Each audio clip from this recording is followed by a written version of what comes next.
All right, perfect. So, applying plyo, speed, agility, all the fun things. This is the day that you've been waiting for.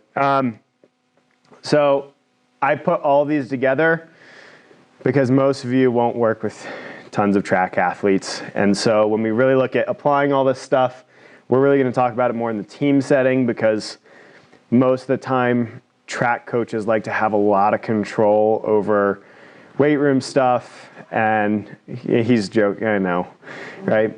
But if you actually talk, like I've talked to one of the guys in the track like Hall of Fame, this guy named Dan Path. You ever heard of Dan? Nah, sounds familiar. Dan Path, Stuart McMillan, all those guys, they take control over all the weight room stuff. So we're really going to talk about this more in a team setting, how to apply it. As always, my biases. So I've never really worked with a whole ton of track athletes, to be honest. I've worked a lot with just field sports, court sports. So when we talk about plyometrics, when we talk about power development and planning, I do have biases in the fact that I've never actually done a full straight up just plyometric session. I have designed some, but I use a lot of microdosing. So if we go back to what we talked about last week, I use a lot of microdosing in the power development side. I like a system called Feed the Cats. We're going to talk about it a little bit later. So and we were just talking about this before y'all came in, but a lot of the issues that I've dealt with have been with people being weak, right? So if we have over here on the side, force times distance divided by time, that's power outputs.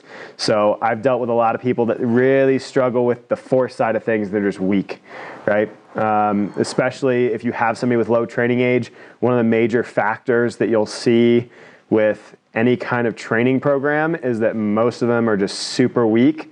Everything will make them stronger, and getting them stronger will make them faster. And then once they start to get to a certain point, then you can start to develop some of these plyo programs. So major things we need to consider, obviously going right back to what we talked about last week, time, right? Because how much time you have is going to dictate how specific you get into your plyos.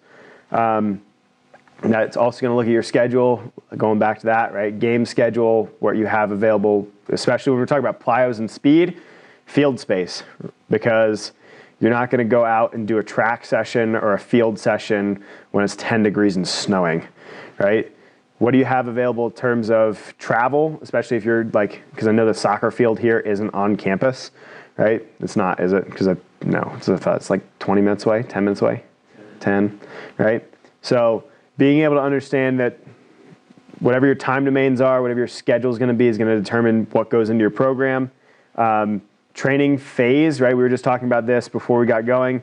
So whatever phase of your program, if you're in a max strength phase versus like a power production phase, it's going to determine how much plyometrics you've got in your program, and then determining how much time you spend on each thing and the level of intensity. Training age, like I just said, basically everything makes weak people strong. Getting them stronger tends to increase tendon qualities, and then you also can look at what they're doing in the sport. We're going to talk about that a little bit later, and then going through your needs analysis. How much plyometric do we really need for each individual, right? I love my baseball players to death, but to be honest, they don't do anything, right? The guys, you stand out there in the center field, and they put a pinch in, they spit into the outfield. That's what they do, okay? If we really wanted to look at the most athletic on a baseball field, it's pitchers. So I don't know if there's any baseball players in here. Catcher. Pitcher, catcher. If we look at body control, pitchers still win, okay? You've seen this before, your plyometric progression. So we look at double leg versus single leg. I'll give you just some practical stuff that I've observed in just doing this stuff with people. When we look at bilateral versus unilateral, right? So single leg versus double leg, or two arm versus one arm. Basically, for every 10 inches, every 10 to 12 inches, you increase a dropping height. you're going to double the body weight or add another body weight total on, right? So when I measured it out, I had a force plate and was looking at how high I dropped off onto the force plate. At 10 inches, I was my body weight. I weighed 90 kilos at the time. It read 90 kilos hitting the thing. Well, when I dropped off at 24 inches, it went up to 180 kilos. Yeah, then I dropped off a 30-inch box and it registered at like, it wasn't quite a full extra 90. It was pretty close. I can't remember, but it was close to 600 pounds of force. It was like 575 when I converted it to pounds. So when we look at doing stuff on like a plyometric progression, we have to consider the forces that are going to happen. If you don't have somebody, it's like if you can't single leg squat, 500 pounds, which obviously a whole lot of people aren't going to. I'll talk about Cal Dietz a little bit and what he does with people. It's probably not a great idea to drop off of 30 inches onto a single foot, right? So when we look at that, we need to understand fast progressions versus slow, double leg, single leg, right? We need to start from a lower base and working up, because the last thing you need to do is tear somebody's Achilles, right? I'm going to pick on Pine Mountain CrossFit there. I'm not actually Pine Mountain, but the fact CrossFit, right? What is one of the big things that seems to be an issue with CrossFit?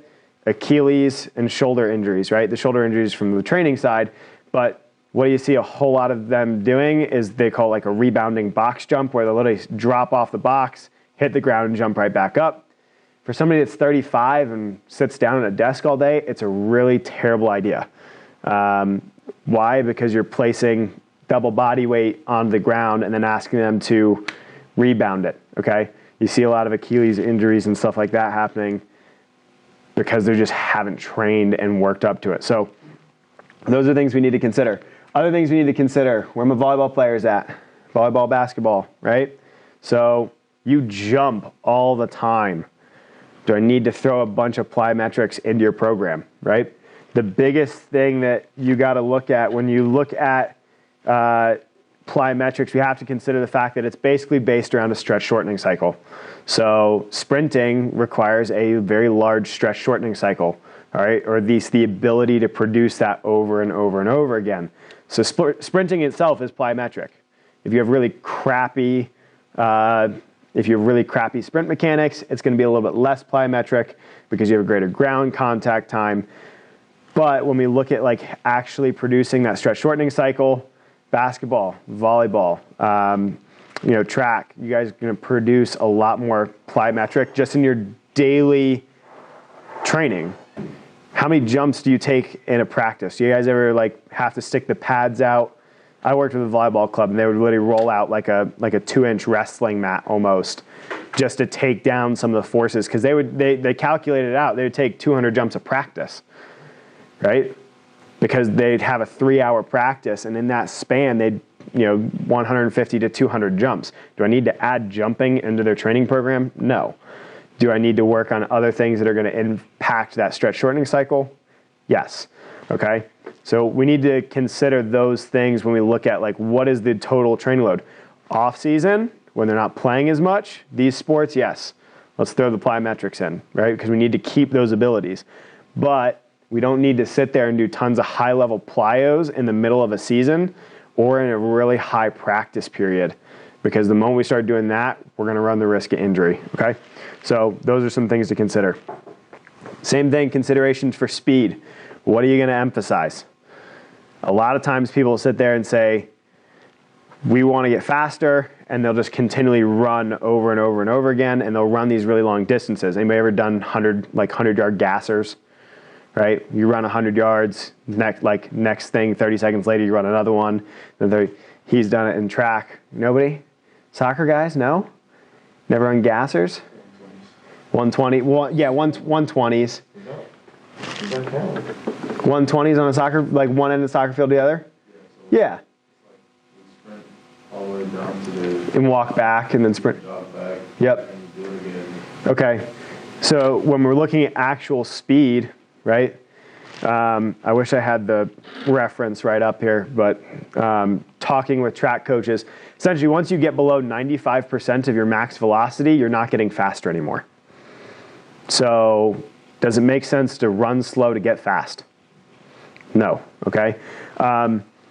When we really look at any sport that sprints more than 25 yards in a single bout, at least straight, football occasionally, track.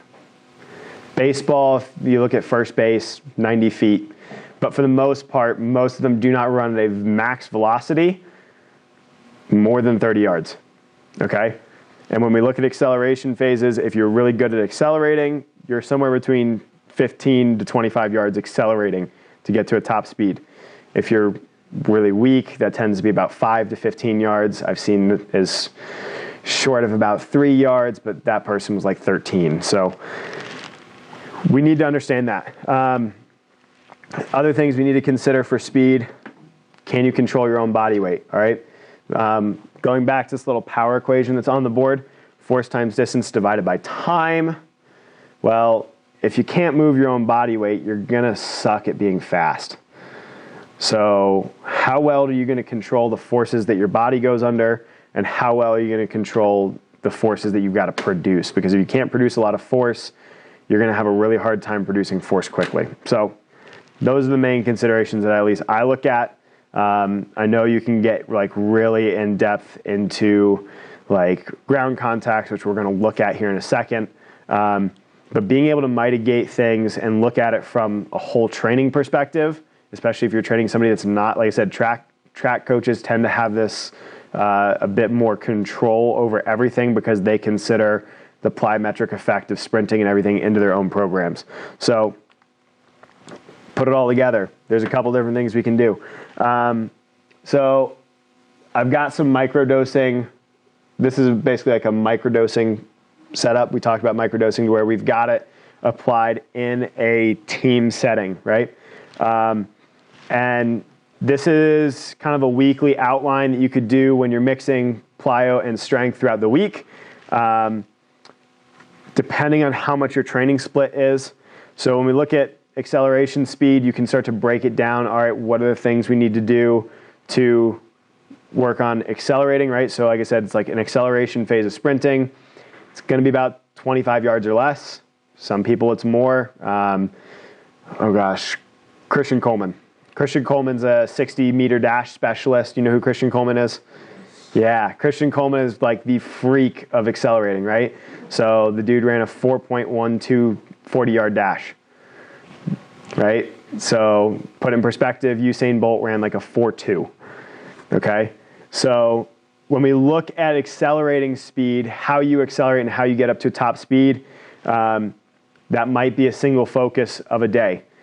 That one tends to have a little bit of a longer ground contact time, so you can pair it with some higher level plyos, right? Some things that produce a little bit more of an impulse or a shock that produces a little bit more eccentric forces, because there's not going to be as many eccentric forces on your accelerating speeds, okay? Then you might do a strength day. You might do an agility day. Things we got to think about: agility day, they do have a little bit of a longer ground contact time. You do experience faster, right? Still accounting for different things. Now, I chose this because this is actually a workout that I made my younger kids do at one point. I have a 13-year-old soccer player that she really sucks at accelerating. She just stands straight up. So we do a lot of half kneeling sprints. When we look at the back squat, right, things that are going to happen, if you've ever actually seen an angle that we look at when sprinting, we get this diagonal body posture. It's really rough, right? And when we look at that, then all of a sudden, if we were to stand up a sprint, and I'm just going to get here on this table, right? But if I were to get in a full out sprinting stance, right, accelerating would look here. It's a squat, right? It's a squatting pattern. So we can pair those up fairly nicely. Other things you got to think about: you're getting a lot more knee flexion, so you're going to need a little bit more knee dominant exercises. All right. Obviously, we don't want to forget our hamstrings. We've got like our single leg RDLs. Upper body strength, especially when it comes to agility, there's some things that we've noticed that upper body strength tends to play into your ability to be injury free. a large part of it, especially when we're looking at field sport athletes, is how well you control your body weight. So that covers the in-depth stuff. Like I said, this is where some of this is a little bit out of my domain. I'm not going to tell you that it's like this is my specialty. Okay. But when we look at other factors and other ways to approach it, this is where I like to have fun, right?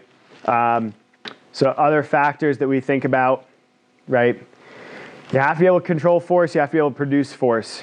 Now, strength training and strength and conditioning coaches tend to lean a little bit heavy towards the strength aspect, but we have to understand what strength goes into. So when we talk about the stretch shortening cycle, eccentric into isometric into concentric, right? How fast you can go through that phase is how fast you're gonna be able to produce power, how fast you're gonna be, how explosive you're gonna be, and then obviously injury-free too, because if you have the ability to do that, your tendon health's gonna go up. So, and then the last little factor, I threw this one in there for fun, but it's also true. Anybody ever seen a fat sprinter? No. Anybody ever seen a really jacked cross-country runner? No, right? High speed, low drag, okay? The higher your body fat percentage, it can be beneficial in certain things because your nerves are basically coated in fat, like the myelin sheath that you look at is a fatty acid. So body fat can be beneficial, but you don't see linemen pulling down 4.2s. Now you'll see some 4.8s and 4.9s, which are blazing fast for 350-pound dudes, but the higher your body fat percentage tends to be the lower or the slower that you run. So those are some of those things we can think about. So now let's talk about these guys.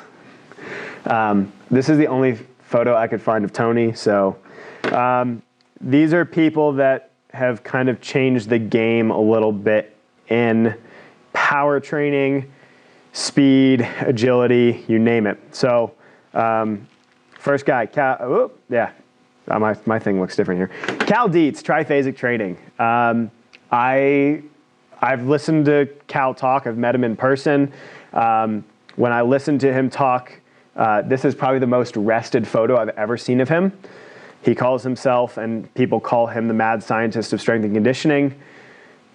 He literally started off his presentation that I saw him, like the conference I saw him at. He goes, I'm going to show you why I don't sleep at night. Triphasic training. So basically he looked at the entire stretch shortening cycle and said, well, what if we train individuals for power outputs based on breaking down and causing adaptations to the entire stretch shortening cycle? So he came up with a training model, and there's a bunch of different applications. I've used it a lot on myself. You basically increase 2 to 4 exposures to eccentric strength training, so tempo movements, all right? And he really likes overloaded eccentrics. Depending on if you've got training partners, that is a good thing. That is an easy thing to do. It doesn't always have to be overloaded, but essentially we're creating time under tension. So your body produces more force eccentrically than it can concentrically. He's got some videos of people, I've seen it where they'll squat down and they'll lower for 5 seconds with 130% of their squat max. So they'll load up, if you squat 400 pounds, they'll load up 500 pounds and lower it for a 5-second tempo, lower it onto some safety arms. Somebody takes the extra 45 off each side. They stand up, the 45 goes back on, and they lower it again, okay? So we're trying to expose you to eccentric strength, and so you do 2 to 4, right? Especially when you look at systemic, it causes a lot of muscle damage, so being careful of how you overload it throughout a training block. Squat is a great example, about twice a week. Just say Monday and Friday you do a squat, you overload it eccentrically. You can do that for 2 weeks, then move on to an isometric phase. A lot of times the original model was based off of what they call yielding isometrics, so basically doing like a pause movement. So if you lowered down the squat and did a slow squat down, they would do a pause squat at the bottom and then stand up. And then the last 2 to 4 exposures is just regular exercise and concentric movements. Sometimes you have the ability to do just like regular concentric only movements. For example, you can do a trap bar deadlift. Trap bar is actually probably one of the easiest ways to implement this lower body wise, but lower the heavy weight on a trap bar, either pause the knee or pause, at some point. The other way that you can do this is called overcoming isometrics. Let's see if I still have, let's go to here real quick. Overcoming isometrics, so just to give you an example, this is a setup because this is actually from the last training. So there's a safety arm here and the weight. Oh, you guys can't see that. Wow. I don't know why I did. Close the PowerPoint. Oh, that's interesting. Yeah. There it is. There it is, right? So overcoming isometrics, right? Driving into an immovable object. So it's just one of those ways that you can create isometric tension. So going through a phase of isometrics, brings it back up. We'll get back up to that slide. And you go through those phases. He does this with tons of different variations. And there's tons of ways that you can implement this. What people have noticed is that, one, it really helps prevent soft tissue injuries. So tendon issues, tendonitis, things like that start to decrease because you're working the full spectrum of the stretch shortening cycle. Power outputs increase and overall strength increases. So the triphasic system can work. Can be implemented at all levels, which is really, really nice. And probably if we look at most utilized systems right now, probably one of the most utilized implementations in power development that people have, okay? Brian Mann, looks like a meathead, but he does have a PhD in all this stuff. He's a professor at Mizzou. Velocity-based training. So if you walked in earlier, we're going to talk about it a little bit more on Wednesday, velocity-based training. So Dr. Mann broke down the percentages and the adaptations and the specific velocities that adaptations occur at, right? So if I know that I want to develop power, I know that I want to work somewhere between 0.91 and 0.98 meters a second and maximize the load that I can while staying in that velocity. That's going to develop optimal power, all right? If I want to develop explosive strength, I need to work like 1.3 or more, all right? So he's mapped out Olympic lifts, squats, bench presses, you name it. He has looked at a ton of the research and really made it make more sense. The Russians kind of did some research on it, but he's made the most sense out of it and made it the most applicable for people to understand. And people are starting to get really, really strong and optimize training because of it, right? We keep giving the example of Alabama football.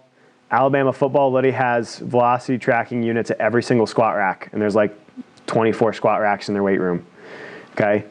Clemson, same thing. Louisiana State, same thing.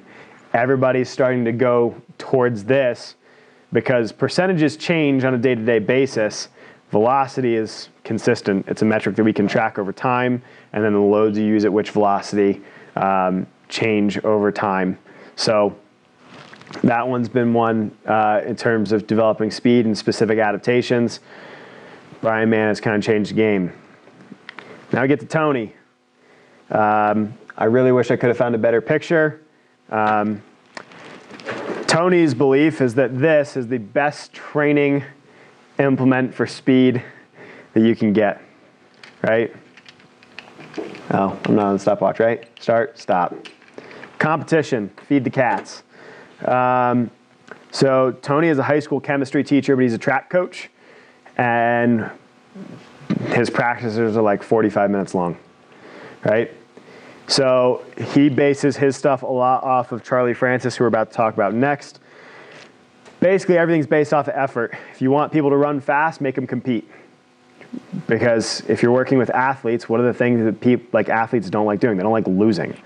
Nobody likes to lose, all right? So if we time things, if we create competition around speed development, what we see is that overall speeds increase, all right? Some of the things that he really likes to track are the 10 meter, like 10 meter start, a 40 meter sprint, flying 10, so basically getting a lead into a top end sprint, so where they might sprint for 20 meters, but they're only tracking the time between meter 10 and meter 20, right? Flying 20s, same thing. They might get a 20 meter build in, and they're only tracking, between meter 20 and 40, and trying to increase or really decrease the times, and they track it all and they compete. Like I said, I've toyed around with a lot of this. My coworker and I at the speed school back in July decided we were going to make a competition out of everybody. And when the college senior walked in and there was a high school senior that beat her on that 30, we did a 30-yard test, like 30-yard dash. She was not happy, right? But guess who set a personal record 2 days later when we retested it? The college senior did. Why? Because she was pissed off that she didn't win. So competition breeds speed. Move fast to get faster, which brings us to Charlie Francis. Charlie is not the shirtless dude. That's Ben Johnson. And so Ben Johnson, I'm trying to remember, you might remember, in the 88 Olympics? Yeah. Gold medalist in the 100 and 200 meter. He basically mapped everything out by how much neural drive you have to use for that movement, right? So if you look at the high output spectrum of neural development, you have your Olympic lifts, plyometric jumps, sprints, explosive med ball throws. These require the most neural drive and the fastest rate of force development. So then you started looking at all the other things, right? Incline bench, military press, deadlifts. I'm trying to think. I think there's another chart that's got leg press on there because we were talking about leg press earlier, all right? Everything that he did training-wise was based off of percent drop-off, neural drive, fatigue. So if I time a sprint, all right, and let's just say it takes you 10 seconds to run 100 meters. Well, I know that the moment you start running slower than about 10.8 seconds, you're not getting faster, right? 95% of that speed. All right, so if all of a sudden you lose a second off that speed, you're not getting faster. We cut the workout off, we're done. Because we don't want to work into the point, we don't want to run slow to get fast because it just doesn't work that way. All right, so he also structured his high fatiguing workouts need to be in the beginning because, and we kind of talked about this when we looked at our weight training selection, very similar principle applies. Bang for your buck first, all right? We don't want to go do a bunch of RDLs and fry your hamstrings and then go sprint 100 meters. It's a terrible idea, right? Because the RDL is going to fatigue you a little bit and then you're trying to pair a higher fatiguing movement on top of that. Other way around, much more doable, all right? But Charlie has kind of revolutionized sprint training. So if you look at a lot of college training models, his work in the 80s and 90s really influenced them to move away from what is still seen in the high school level, which is everybody go run 4x400 and then we're done for the day, right? Which is why if we go back to Tony's high school team has been the state champs or state runner-ups at every track meet in Illinois for the past 8 years. What are they doing different, right? I think I can't remember if his son is his assistant coach, but his son was pretty legit. This guy literally had a kid who, no track shoes, no spikes, and he runs, I think he said he's got close to a 10 flat 100 meter as a senior in high school. Yeah, your eyes just pop. You're like, what the heck, right? That's fast. Kid's also a football player too, which just makes it crazy. But if you look at that, fast is fast, Move fast to get fast. It's basically what these guys broke it down to. Okay. Questions?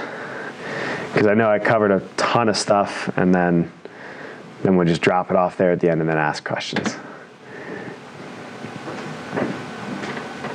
I know you say this isn't like your specialty. Yep. What would be the point of someone who like wants to like they're training to get fast and also like get phase and stuff? And what's the point of doing like tempo, working on your aerobic system? So when we look, especially at specific like training phases, right? So oxygen is going to help you. Like the more blood you can pump to a muscle, the more recovery it's going to be able to do. So having an aerobic base. So if you actually look at like strength training stuff too, hypertrophy phases get your heart rate up, right? So the bigger the aerobic base, the more you're going to be able to recover later down the road and increase the efficiency of your recoverability.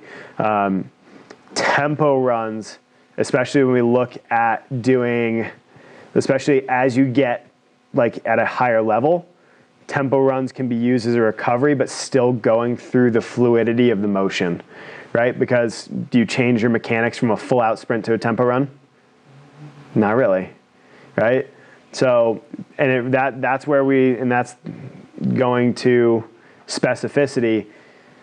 If track is your sport, that's going to change things, right? Because when we look at plyo, speed, agility, stuff like that, what you need as a sprinter is going to be far different from what he needs as a soccer player, because he might run 30 meters and then have to dead stop and book it the other way, right? A basketball player, right? Basketball, your court's what, 90 feet? 94 feet. 94 feet. And it's what, like 30, is it 30 wide? 35 wide? Yeah, something like that. Something like that. 30. It's 35 or 40, whatever because I know 3 points, 30 feet. Yeah. So she's never going to run more than 15 to 30 yards straight. And I mean, if you look at that, same thing, you look at football. The average football play lasts 4 seconds unless somebody gets a breakaway and they actually make it past 5 yards, right? When we look, especially when we look at like conditioning principles, a lot of people have this tendency to use speed as like a conditioning tool. But if we actually want to see improvements and actually get faster, unless you're in track, it's run fast. If you're in track, then all of a sudden we have to consider total recovery, because your training sessions are going to look very, very different, because the whole goal is run straight. Other than that one curve or two curves, you're not going to run in any other direction. You're in a lane. You go straight. Everything else throws a little bit of a wrench into it. His skill work is the speed work in itself. But if you're a soccer player, your skill work is not sprinting. Your skill work is foot contacts and touching the ball, right? Your skill work on the basketball court is not sprinting back and forth or changing directions. Your skill work is shooting the basketball and, strategically playing the game. So being able to understand that one difference, for you, tempo runs makes more sense. For field sport and court sport athletes, unless we're trying to use as like a conditioning tool and develop a certain specific system, doesn't make tons of sense. That answers your question like a really long roundabout way. So.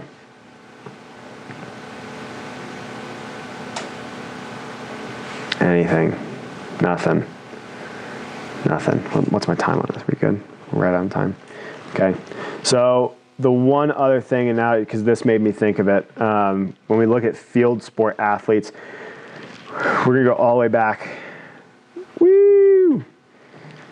When I talked about the female-male difference here, the other thing, because it made me think about agility work and really agility and plyometric work. When we look at female versus male, there's a couple things that might also need to be taken into consideration.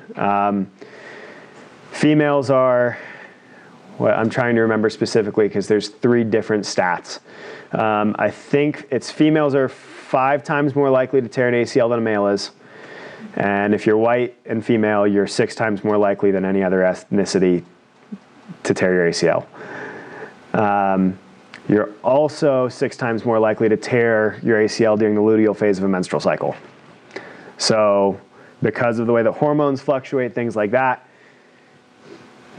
understanding those things, like, and that comes into actually knowing game day, seeing what happens with your athletes, right? We talked a little bit, for those that weren't here, I want to say it was Wednesday. If I see you walk in and you look like garbage, right? Or, attitudes are different, right? Because that happens with hormone fluctuations. We can tell that we need to adjust some things, right? Because that 24-inch hurdle might need to become 12. And that 12-inch hurdle might need to become 6. Because certain hormones, especially when we look at the things that might happen with, like the luteal phase, one of the, at least the components that they say impacts that risk of increased ACL tears, relaxin, because tendons and ligaments relax a little bit more, right? So that's one of the things, especially when we look at sex differences between athletes. There are obviously strength deficits. If you have an untrained, college male versus an untrained college female, you're going to have some differences in their initial ability. And then depending on like menstrual cycles, hormone cycles, things like that, you're going to have to make some adjustments there too on occasion. So this is one thing I thought about right there at the end that can be beneficial to think about. So, anything? Nothing. Cool. It's Monday. Well, especially there's a lot that can get unpacked. Like I remember what's track guy's name? Ahmad. So Ahmad and I were talking, like when I looked at him and asked him if he knew who Dan Paff was. Dan Paff's probably one of the best track coaches in the world. I don't know specifically which guys at the Olympics and World Championships that he's coached, because he's coached a lot. He works with a company called Altus that specializes in track and field performance. They work with Nike and all of Nike's athletes. If they're in the high jump, long jump, triple jump, 100, 200, 400, 800, most of those athletes train with Altus, especially in the US. And when I listened to Dan talk, I thought I was the dumbest person in the room. And then he looked at me and asked me a question, and I was terrified, right? This stuff can get really confusing if you let it. That's why, like I specifically mentioned, there's a difference between track and a difference between field sports. And why we went more towards field sports, because if you're not a track coach, you're not going to work with a whole ton of track athletes, because they control a lot of that stuff. So, cool.